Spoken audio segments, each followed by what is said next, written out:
Good day, everyone. Welcome to our Bonita's Maternity Program webinar. Today, Sister Ingrid Groenewald will be chatting to us about cesarean birth and recovery. Welcome, Sister Ingrid.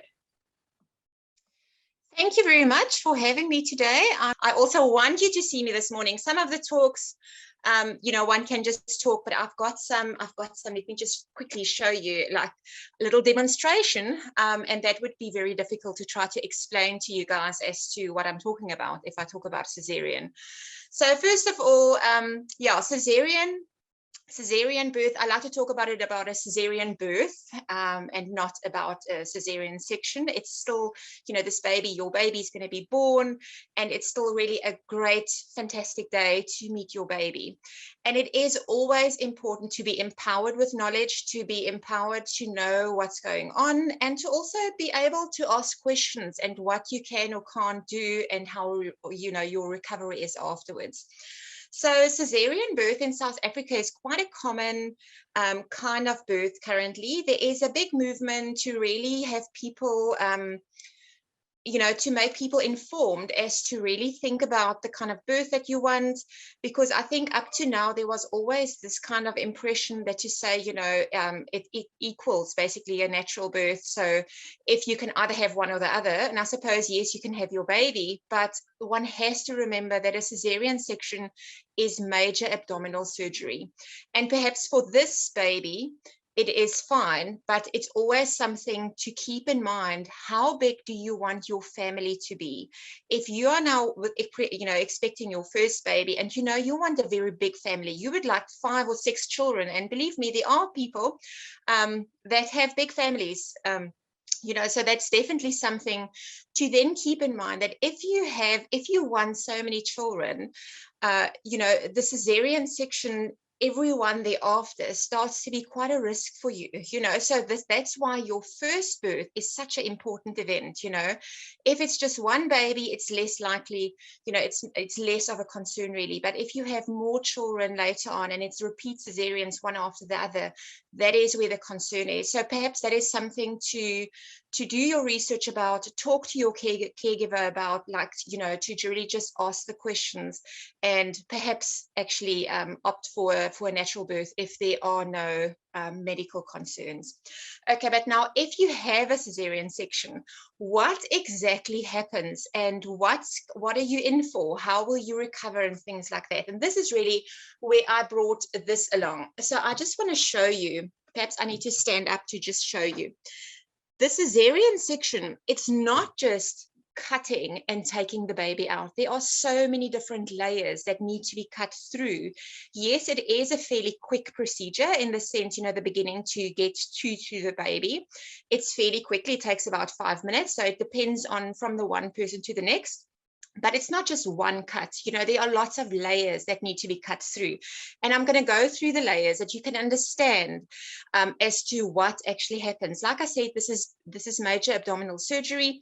You can be either awake, which you have a spinal, anesthetic at that point, you are awake, and often the dads are also present at the time, or you possibly have a general anesthetic where you are sleeping. Okay, so, and that really is a whole different topic on its own in the sense like which one, but in most cases, if it's an elective cesarean, if it's a planned cesarean, it's often that it is that mom is awake and dad is, with you in theater, that you can actually then experience the birth of your baby. So what happens? Okay, so if you can just basically see here, if this is the tummy, in the olden days, they used to cut this kind of cut, which does not happen anymore. This is a really ugly kind of cut where it's a very much like a bikini cut. So it's a very low lying cut that is given. And it's actually afterwards, if you look at it, it's very, it's a very short line that you really think, how on earth is it possible that baby fit through there? Okay, so that is the only thing that you see on your skin, is this kind of line then basically afterwards. But once they get through the skin, then there are different layers. And this is now the fat layer, which also need to be cut through. Then they get through to the muscle layer. Now the muscle, it's not that they cut through the muscle, they cut in between the muscle. You've got two muscles lying next to one another, the abdominal muscles, where they are lying like this next to one another, and they cut in between them. Then they have to basically just open the space. So normally, if a dad is present and the dad is really looking as to what exactly is happening, they do understand as to why mom perhaps is complaining of discomfort or of pain, because it is quite a thing to, the actual operation, and also with all the maneuvers that have to happen to get underneath, behind the muscle. So there is a opening of that area. Then you get to the fascia, which also basically is being cut through. Then the peritoneum, that is also being cut through. And then only they get to the uterus. Okay. And at the bottom of the uterus, in front of that is the bladder. So normally the bladder is just moved slightly out of the way, and then it's a horizontal cut that is being made on the uterus itself. Now, once that happens, the membranes where the baby is lying, because the baby is at the inside of the uterus, that is also being cut. So immediately there's going to be amniotic water coming out, which is suctioned, it's suctioned, and then the doctor normally tries to get the head out and then the rest of the body. Okay. Now remember that with the cesarean section, in most cases, mom does not have contractions. So it's often, to try to get the head out of the suture line is that they often use instruments, or just one to be able to lift the head through. Okay. And then obviously, I just want to get to the baby. Obviously, the baby actually, I can explain it like this. If there's a cut here, the baby's head is then out, and then the doctor actually then just takes the baby out. Okay. And then normally at this point, you'll hear your baby crying. They're going to show your baby to you. And then, the dad is, taking photographs of baby and so on. And then at that point, what happens is that all these layers need to be sutured again. Now, this is the part that takes a little bit longer. So then you have got the uterus that is sutured, and all these different layers are individually sutured. And obviously, if we think about what are they using, they're using dissolvable suturing material. Can't remove these stitches. And then the only line that you'll basically see then is on the tummy, where you have this like a smiley little face, or this little line at the bottom, which is the suture line of the cesarean section. So that is the only thing that you see. But remember that inside there are lots of different layers that were actually they were cut and they were sutured again. So you must give yourself also some time to say, you know what, my body needs to heal after a cesarean. Now, that's the thing, how do you then do this? Okay, so how do you basically heal, and how do you allow yourself the time? Because remember, you have a little baby. You can't just say, I'm not going to lift anything. You need to lift things, which then at that point is obviously you have to take care of your baby. You have to cuddle your baby, breastfeed your baby, change the nappies, lots of activity and movement and things like that. And that is why they will give you pain medication. Okay, so that is always given after cesarean section. Even in theatre afterwards, you're going to start getting something, and then back in the ward, you will also get pain medication. Usually at the beginning, it's injections, and then it's starting to be tablets. And you're also going to go, be sent home with pain medication as well. And this here is important, that if you think about yourself when you're home, don't worry too much to think, I don't want to take my pain medication because I'm afraid it's going to affect the baby somehow. Remember that with breastfeeding, if you're breastfeeding your baby, the medication that you take, very little actually goes through to baby, and they will never give you medication that's going to be harmful to baby. In actual fact, I think it's better to take the medication for the first couple of days afterwards until you feel that you're really doing well. And that's much better, that you can feel you cope coping. You can do everything that you need to do compared to being really in severe pain and you actually feel like you can't cope and you can't do and manage your baby, you know, so it makes it much more enjoyable, the experience, by actually taking your pain medication. Okay, so that is really important. So usually with a cesarean section, one is in hospital for before COVID. It was often like 3 days, even 4 days in some situations. Since COVID, it definitely changed that people are being sent home earlier, but you will not be sent home the same day. Okay, this is, again, I have to repeat this. This is major abdominal surgery. So they have to check, are you okay? Is there any bleeding taking place afterwards? They will keep on checking the wound, you know, just to make sure that everything is healing well. So normally it's 1 or 2 days. In most cases, I would say it's 2 nights that you're going to sleep in hospital. And then on the 3rd day, you're being sent home and then being told to come back after 2 weeks or after 10 days, or even sometimes after a week to basically check on the scar, or not the wound, to actually open the wound as well and to look at that. Okay, now it all depends on where you're living, who's around, you know, do you have support at home, even medical support? Do you have a midwife, you know, close by, or do you have anybody or your GP or doctors around? You know, some of us live in cities or in towns, but there are definitely a lot of people who also live more rural areas, and that is more the challenge as to who's going to come and see you, or is it very far for you to travel to go back to the hospital or back to the doctor to actually go and see?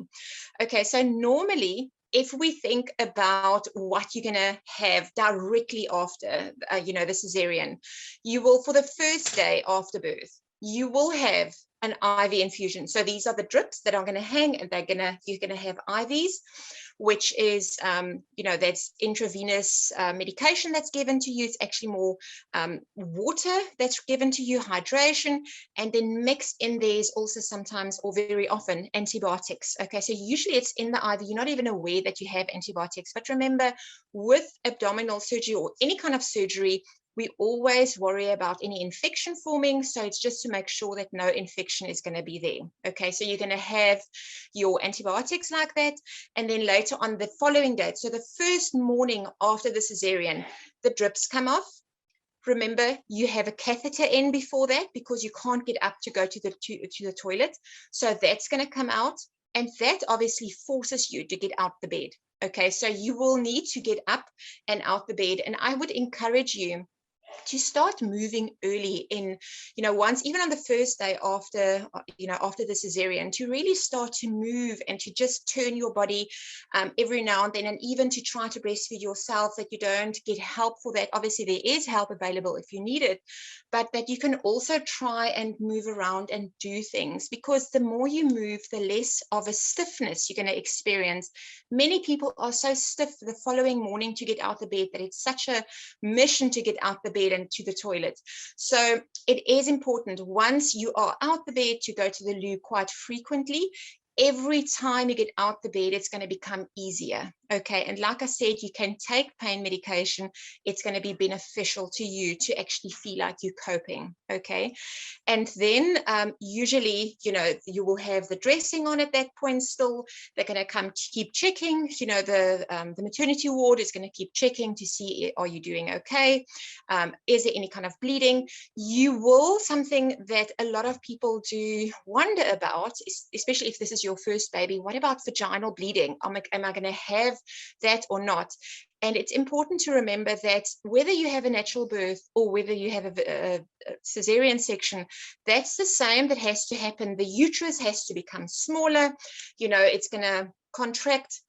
There are open veins, open little vessels that need to be blocked. You know, all of that happens regardless of what kind of birth you had. So you will have vaginal bleeding after birth. Okay, so the same goes here for the treatment, or actually for the taking care of yourself. You need sanitary, you know, maternity pads for afterwards. And remember that you will also have some after pains, where if you feed your baby, you actually feel like a contraction that's really painful, abdominal abdominal, like a uterus, the uterine contraction, but that's a good thing because it actually helps to control the bleeding. It actually stops the bleeding. So you want that, okay? So again, if it's so painful and you feel like this, you can't manage this, just take a tablet, okay? That will definitely help to be able to manage that, okay? Even panados in this case actually work quite well. Okay, so that is usually in the hospital. And then once you go home, you will probably still have the dressing on.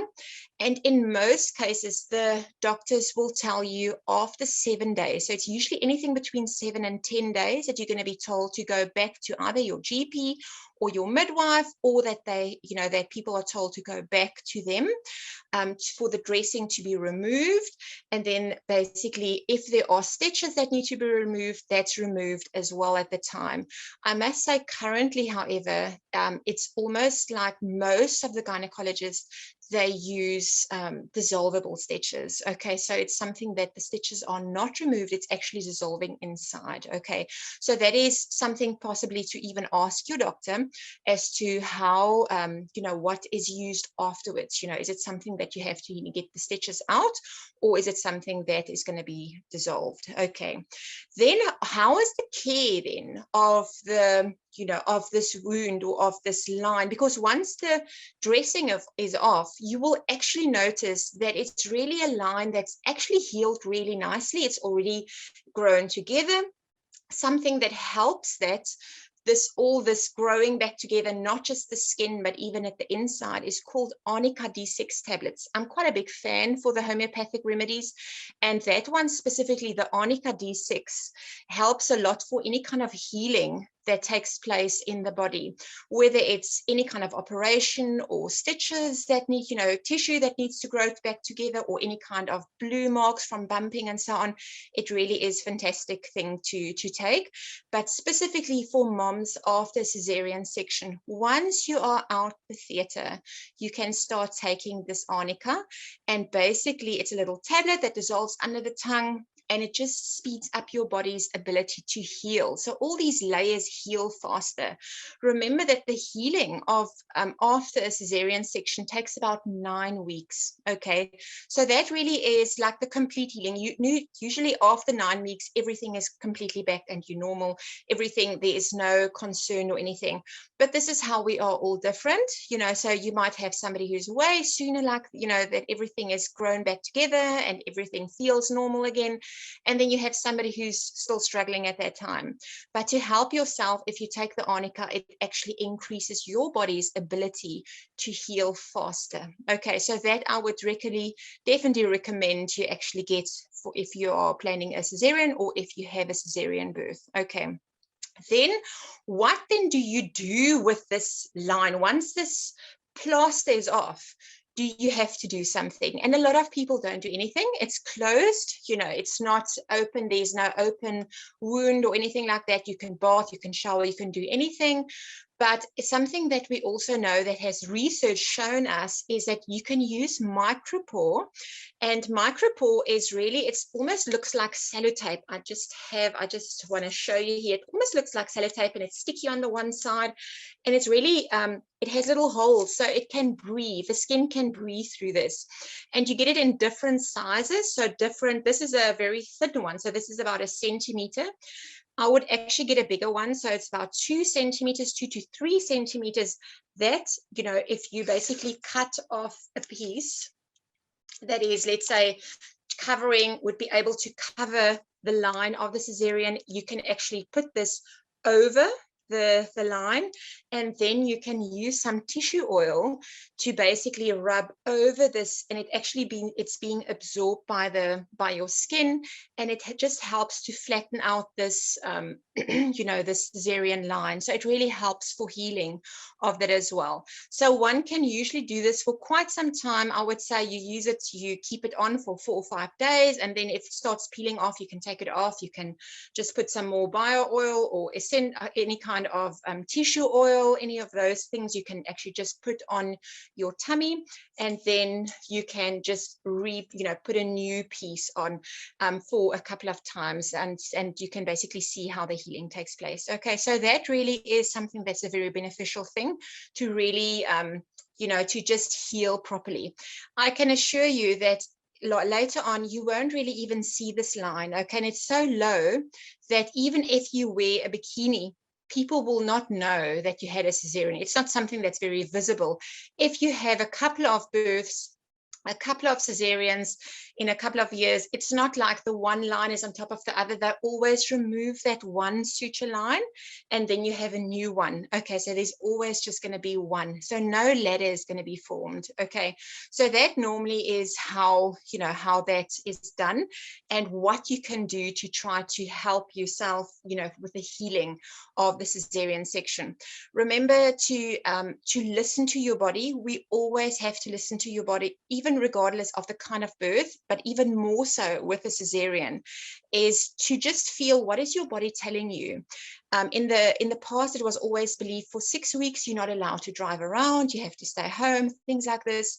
And really, at the end of the day, it is your body's ability to heal, and it's your body, what is your body telling you. So if you really actually feel okay, there's no, it's a week or two in, and you can walk around, there's nothing uncomfortable, you can definitely very likely get into the car and somebody can drive you around. Later on, you can even try little short distances and drive around. It's just that any kind of sudden move, like a braking or so, if it's still uncomfortable, it might really be uncomfortable and be sore for you. So that really is why they often say 6 weeks. However, you must listen to your body. Also, when you get out the house, you put your baby in the pram and you go for a walk. Some people after a couple of days will be able to do this, and other people takes weeks to get out the house like that. So you listen to your own body. What is your body telling you?